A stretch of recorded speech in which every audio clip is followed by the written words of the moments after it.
So we wanted to talk about how self-judgment gets in the way of closeness and intimacy in relationships. It does. You seem very emphatic about that. It does. And one of the ways that we experience that showing up with us is that there would be these topics of conversation that would be hot button topics that would usually end up in some kind of conflict or reactivity if we went into those danger zones. And each time there was a hot button subject, it was really because one or both of us had self-judgment running Yes. around that subject. I would say absolutely. I would say that probably our greatest hot button topic was around finances, or the lack thereof, on my part. Do you have a specific example to illustrate? Well, I think I went through the wilderness years, shall we say, in between. We can look fondly back Looking now at the fondly wilderness back, years. the wilderness years of my photographic career winding down, and me being introduced to the wonderful world of coaching, where things the ship is now once afloat and sailing once more. But in those wilderness years, There was quite a gap between your photographic career. yes, there were some wilderness years of significant proportion. I guess almost a decade, maybe even a decade. But I know that for a fact that when you would raise that subject of the imbalance, shall we say, on the financial front in terms of what I was bringing to the table, and there would be a suggestion perhaps to sort of go look at other things to do, get yourself a grown-up job. There was so much shame for me around the fact that my career as a photographer was evidently failing, and I wasn't bringing significant resources and putting that on the family table in no uncertain terms. So it was just a really painful topic of conversation. So I would do everything in my power to shut that down. And I guess it would be, at that point, it's easy to see how anger used to be my vehicle to do that. So you were confronted with my resistance, and that came in the form of me being angry. And that was just my ego just finding that whole topic of conversation unbearable, because I felt so much shame around it. And also I didn't really know what to do. And so the sort of the self-flagellation kind of, for me, was ever present for some long period of time. And I think obviously that really interfered with me being present in the relationship in a way which I would want to, in the way that I am now. Yes, thank you. But what also would happen is that because it was such a sensitive topic for you, when you would get reactive, I would then not see your psychological innocence and have compassion and understanding that it was a difficult topic for you. I would then take your reactivity personally, and then there would be the downward spiral, either into an argument or a fight in the moment, or I think what was even worse was when I kind of gave up, and then we didn't talk about it, and then I was just kind of left to my own devices to put the dots together, and that's when we kind of ended up not working very well as a team. Yeah, I mean, that is kind of that sort of typical, it's a typical worst case scenario that you see all the time in relationship.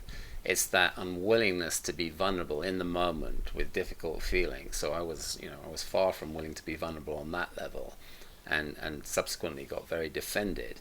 Had I been willing to be vulnerable, maybe if you came to the table, I'm not suggesting this is not a criticism, but it would take one person to sort of be able to see the other person's psychological innocence. So if you were able to see my psychological innocence in that situation, you may have had some compassion that may have given me more breathing room to be vulnerable. But I was so resistant to the idea of being vulnerable that ultimately what I created is this sort of wall between us, and was unable to connect with you. And we weren't able to connect with each other. But it just takes one person to sort of change the psychological landscape within the relationship. Either one person can see the other party's psychological innocence, or the other person is willing to be vulnerable. Either way, those are kind of really beautiful qualities to bring to the relationship, because I think just getting it out on the table, the willingness to be vulnerable, at least everybody knows where they stand, and you don't have to create this sort of like trying to sort of invent what the other person is thinking, and all those things like resentments rear their ugly head.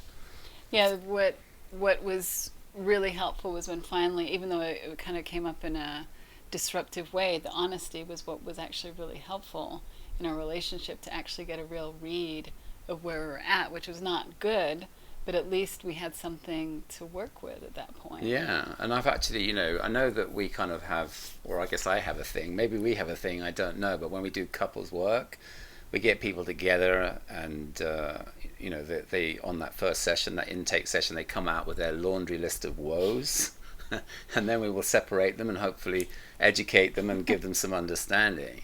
There is something to be said for even that laundry list of woes, just getting that out and on the table. That's at least a step in the right direction. It's like at least that's a level of honesty, so everybody kind of knows where they stand and we can build from there.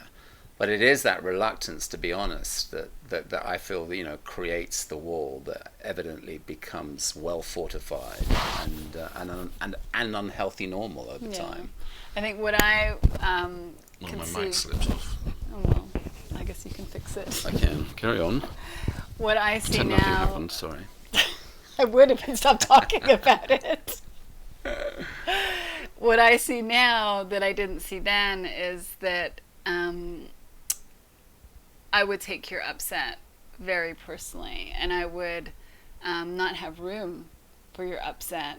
And so now it's so helpful to recognize that that's your state of mind speaking. That's not you. It's not about me. I'm not doing something wrong. It's not my fault that you're upset. You're just in a vulnerable or in an angry moment, and you're speaking from that state of mind.